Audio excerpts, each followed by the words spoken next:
परम पिता परमात्मा कण कण तेरा वास, करन करावनहार है तू, सब कुछ तेरे पास। अंग संग तुझको देख के दास करे अरदास, तू राजा अधिराज है, मैं दासन का दास। सत्संगत जी प्यार से कहिए धन्यकार जी। है नियरे सूझते नहीं, धृग धृग ऐसे जिन, तुलसी से कलिकाल को भयो मोतिया बिन। ना मैं मंदिर ना मैं मस्जिद, ना मैं काबा कैलाश में, मुझको कहाँ तू ढूंढे बंदे, मैं तो तेरे पास में। कस्तूरी कुंडली बसे मृग ढूंढे बनमाल, ऐसे घट घट राम है दुनिया देख ना। सत्संगत जी प्यार से कहिए धन्यकार जी। सत्संगत जी परमात्मा हर जगह समान रूप से समाया हुआ है, चाहे ऊपर हो नीचे हो, दाएं हो बाएं हो, आगे हो पीछे हो, हर जगह समान रूप से है। इसलिए इसको रामायण में हरि व्यापक सर्वत्र समाना, प्रेम से प्रकट हो ही मैं जाना। सत्संग जी लेकिन दिखता क्यों नहीं है सत्संग जी? क्योंकि सत्संग जी अगर देखें तो हम आँखों के ऊपर जब सूर्य को देखते हैं आँखों से, तो उसकी रोशनी इतनी तीव्र होती है कि डायरेक्ट आँख से देख पाना नामुमकिन होता है, आँखें झिलमिलाने लगती हैं। लेकिन सत्संगत जी अगर आँखों के ऊपर एक कपड़े का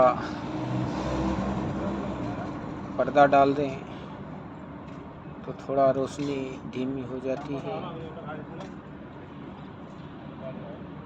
चमक कम हो जाती है। एक पर्दा और डाल देते हैं तो थोड़ा और कम हो जाती है और आसानी से देख सकते हैं। लेकिन जो सूर्य है वो फ्रेश दिखाई नहीं देगा। सत्संगत जी ठीक इसी उदाहरण से अगर 8-10 कपड़े आँखों के ऊपर डाल दिया जाए और उन कपड़ों के अंदर से अगर सूर्य को देखा जाए तो संभवतः है कि सूर्य दिखाई नहीं देगा, लेकिन कुछ प्रकाश का अनुभव आँखों के अंदर जरूर होगा कि सूर्य सामने है। भले ही इसकी चमकती हुई चमकीली किरण ना पड़े, लेकिन अनुभव आँखों के अंदर जरूर आएगा कि रोशनी है। ठीक इसी प्रकार सत्संगत जी ये मन मानता है कि परमात्मा हर जगह मौजूद है, लेकिन जो नव रंग की जो भौतिक माया है,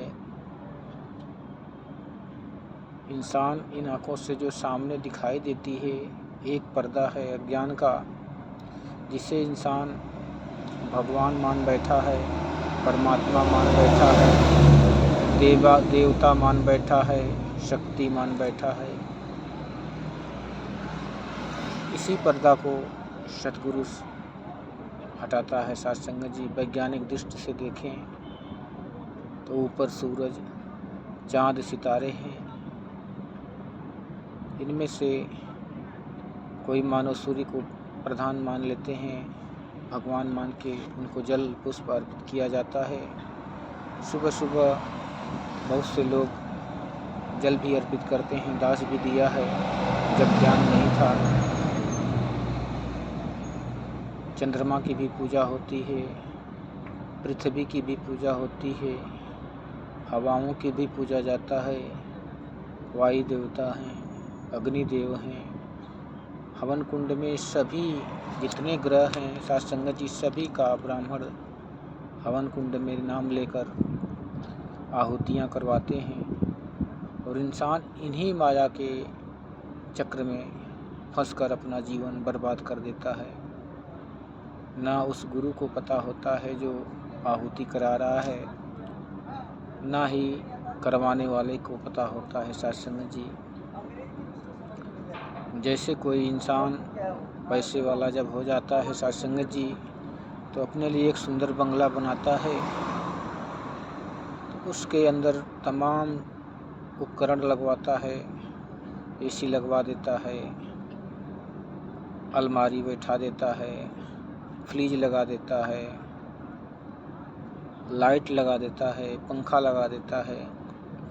अपने साधन के सारे उपकरण उसके अंदर लगा के साथ संगत जी वो अपनी आमदनी के हिसाब से अपना रूम को फिट कर लेता है, जिसमें वो आराम से रह सके।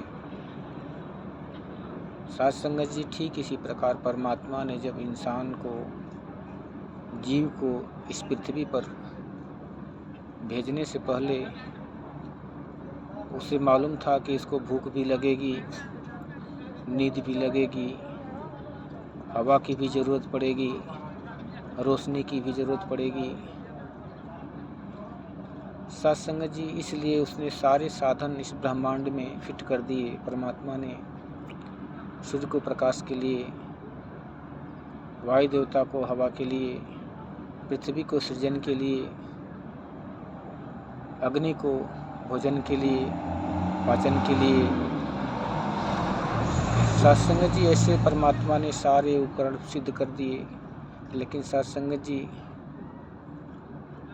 जो करता है इंसान उसको भूल के उसके कारीगरी में ही फंस गया। जैसे कोई मूर्तिकार अगर किसी मूर्ति को बनाता है तो लोग जब दर्शन करने जाते हैं तो उस मूर्ति पर ही मुग्ध हो जाते हैं कि बड़ी सुंदर मूर्ति बनी है, और उसकी पूजा अर्चना करते हैं साथ संगत जी। लेकिन ये नहीं मालूम है कि जिसने इसको रचा है, जिसने इसको कारीगरी किया है, ये सब उसका कमाल है। तो पूजा तो उसका करना चाहिए जिसने इसको इतना सुंदर रूप दिया पत्थर को। साथ संगत जी, यही बात आती है कि जिसने सूरज चाँद बनाया, जिसने फूलों को चहकाया, जिसने फूलों को महकाया, जिसने चिड़ियों को चहकाया, जिसने तारों को चमकाया, जिसने सारा जगत बनाया, हम उस ईश्वर के गुण गाएँ, इसी प्रेम से शीश झुकाएँ। ये बातें पढ़ने में बचपन में ही आती थी, लेकिन बात मानने के लिए इंसान मानने को तैयार नहीं होता है कि जिसने ये ब्रह्मांड बनाया है, धरती, सूरज, अग्नि, चाँद, सितारे, वायु, जीव, आकाश, ये तो हमें जीवों के लिए है, चाहे वो चर है अचर है, सभी को हवा की ज़रूरत है, अग्नि की, पानी की ज़रूरत पड़ती है, तपस की ज़रूरत पड़ती है। साथ संगत जी, लेकिन जिसने बनाया है उसको तो भूल गए। सतगुरु इस माया को हटा के और उस जो रमे राम है जिसने इसको बनाया है उसको दिखाते हैं। यही अज्ञान का पर्दा जब साथ संगत जी आँखों के ऊपर, मन के आँखों के ऊपर छा जाता है तो इंसान बावला बनकर इन्हीं की पूजा करता है। रस इतना ही है साथ संगत, लेकिन परमात्मा का विस्तार जो है वह असीम है, अनंत है, ब्रह्मांडों से भी बाहर है। जिसके अंदर कोटि कोटि ब्रह्मांड भी समा सकते हैं सत्संग जी। यहाँ तो संसार एक ब्रह्मांड के अंदर पल रहा है, लेकिन इसके अंदर कहते हैं कि कोटि कोटि ब्रह्मांड इसके अंदर समाये हुए हैं। जैसा कि आप जी ने देखा भी होगा वीडियो में कि माता जसोदा जी को उन्होंने मिट्टी खाकर जमुना के किनारे अपने मुख मंडल में कितने ब्रह्मांड दिखा दिए, जिसको देखकर उन्हें बेहोश हो गई। माता कौशल्या को उन्होंने जन्म लेते ही दिखा दिया। सत्संग जी ये सब संकेत हैं हमें जानने के लिए कि इसको जानो समझो, ये परमात्मा है। किसी पदार्थ को पूजने से परमात्मा की ही पूजा होती है, क्योंकि उसके अंदर भी परमात्मा का वास है, लेकिन वो परमात्मा नहीं हो सकता सत्संग जी।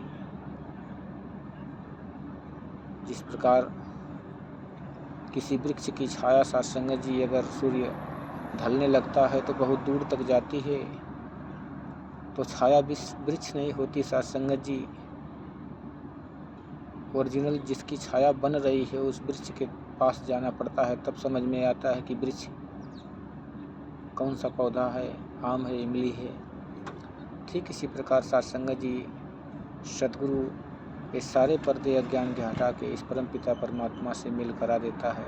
सतगुरु का यही काम है। इसीलिए कहा गया है कि गुरु गोविंद दोऊ खड़े काके लागों पाओ, बलिहारी गुरु आपने गोविंद दियो लखा। सत्संग जी बिना गुरु को ये देख पाना असंभव है, क्योंकि विज्ञान भी ये रहस्य को समझ नहीं पाता। विज्ञान वही दिखाता है जो परमात्मा ने बनाया है, उसकी रचना दिखा सकता है। रचनकार को परमात्मा नहीं दिखा सकता, क्योंकि ये किसी दूरदर्शिता में यंत्र में नहीं आ सकता सत्संग जी। जिस प्रकार हवा को गुब्बारे में भर लिया जाता है, अग्नि को भी पकड़ लिया जाता है, पानी को भी पकड़ लिया जाता है, लेकिन परमात्मा को पकड़ना बहुत ही मुश्किल है। आवाज़ को भी पकड़ लिया जाता है, परमात्मा को पकड़ना बहुत ही मुश्किल है सत्संग जी। इसलिए कहते हैं कि रब को जान लो, ये अवसर है, ये बेला है प्रभु के जानने की, क्योंकि इसी रूप में मानव के देह में इसको जाना जा सकता है और किसी योनि में किसी जन्म में संभव नहीं है सत्संग जी। इसलिए ये अवसर अपने हाथों से नहीं गवाओ। अगर आपको ऐसा गुरु नहीं मिलता है तो बात एक बार जीवन में केवल एक बार विश्वास कर लो। ना आपका धन दौलत लगेगा, ना समय लगेगा सत्संग जी। केवल अपने आप को समर्पण करना है। सतगुरु माता सुदीक्षा जी के शरण में आके इसको देख लो, जान लो, और फिर उस पुराणों से मिलान करो जिसने ये लिखा है कि अग्नि इसे जला नहीं सकती, शस्त्र इसे काट नहीं सकते, हवा इसे उड़ा नहीं सकती और पानी इसे गीला नहीं कर सकता। फिर जब ये मैच करता है तब इसे मानो प्यार से ये धन्यवाद।